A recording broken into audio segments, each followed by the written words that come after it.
maison Jules. Alors vous, effectivement, vous êtes présente à travers des points de vente, à travers le e-commerce, à travers le m-commerce, à travers une appli mobile aussi. Donc de façon cross-canal, on est dans un achat encore plus plaisir, coup de cœur.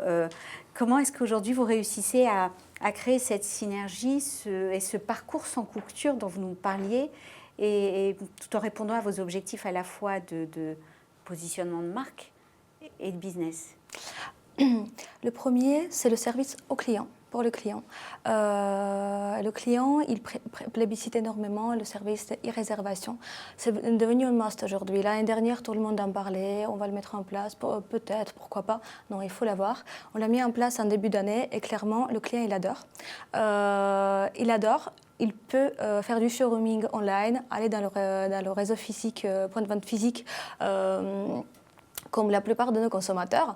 Donc c'est les réservations, ensuite c'est l'appli mobile qui fait le maillage du offline et online, dans les informations en mobilité. En point de vente, le client il utilise de plus en plus son mobile. Pour comparer, dans le service high-tech, c'est plus simple, comparer le même produit, combien il coûte, mais chez Jules, le client, dans le magasin, il va regarder la fiche produit, les avis sur le produit, la composition, etc.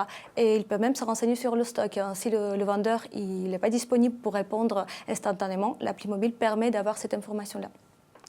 Sur le marché du retail, on parle de plus en plus des cabines connectées. Certains sont en mode test, en bêta. Jules y réfléchit comme d'autres. Maintenant, le challenge, c'est avoir le bon équilibre entre le service, entre le ROI, et ne pas tomber dans le gadget comme certains peuvent le faire. Voilà, donc ça, c'est le service pour le client. Ensuite, c'est le service pour le réseau physique. On a parlé du client hyper connecté, hyper averti, et il faut que le offline puisse y répondre. Et pour ça, chez Jules, pareil, on est en très forte réflexion de mettre en place le vendeur connecté, hyper connecté et augmenté, le device vendor, qui permet d'anticiper le besoin du client, d'être au moins aussi averti que le client, de l'aider, de le conseiller, d'avoir toute information sur le stock et faire le lien avec le online. Donc le device vendor, c'est quelque chose qu'on voit sur le marché de retailer et qui va prendre une ampleur phénoménale en 2016. Et après, Jules, comme d'autres, il a fait des essais, il a fait des tests. J'appelle ça, pas ça un échec, parce que c'est un marché qu'on apprend. Et justement, on a testé les bornes connectées dans les magasins pour que le client... Parce que dans le retail, on en parle beaucoup. Tout à fait. Tout à fait. Pendant quelques années, on voyait ces bornes partout. Ça poussait comme des petites fleurs, y compris chez Jules, pour que le client puisse accéder sur le site quand il est déjà dans le magasin.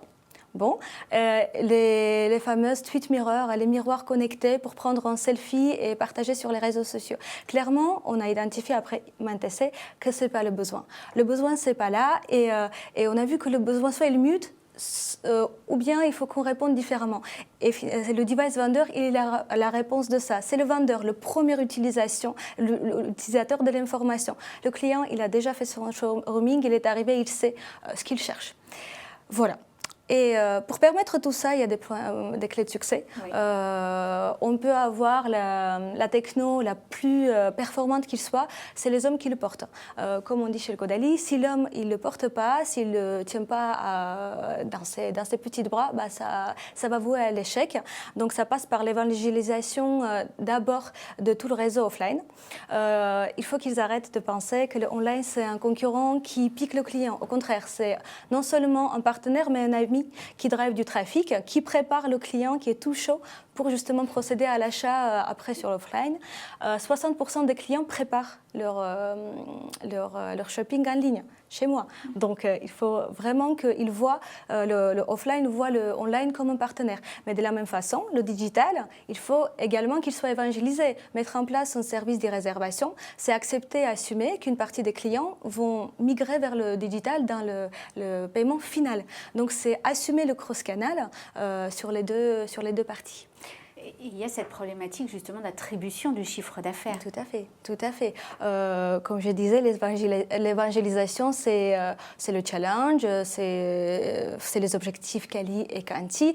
Chaque enseigne fera ce qu'elle pense nécessaire de faire. En tout cas, chez Jules, ils ont trouvé les clés pour pouvoir justement intéresser le offline dans le chiffre d'affaires online et inculquer ça dans la culture.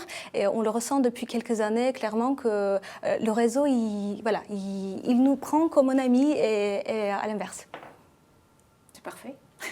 C'est l'idéal finalement, il n'y a plus de freins aujourd'hui que vous rencontrez, peut-être dans le suivi de ce parcours cross-canal. Est-ce qu'aujourd'hui vous avez une vraie continuité de ce parcours en termes de visibilité, vous? On a parlé de la DMP. Jules, il a un énorme parc magasin et également les clients Pure Web. Donc le but aujourd'hui, on est en cours, on n'est pas encore en mode rêve ni en début de réflexion. On est vraiment au milieu de la réconciliation de cette data online et offline pour pouvoir suivre le client, peu importe son point de contact, qu'est-ce qu'il a fait sur les réseaux sociaux. Ce n'est pas du Big Brother, c'est vraiment pour essayer d'anticiper son besoin et éviter la perte de temps et essayer d'être au plus près de son besoin et de ses attentes.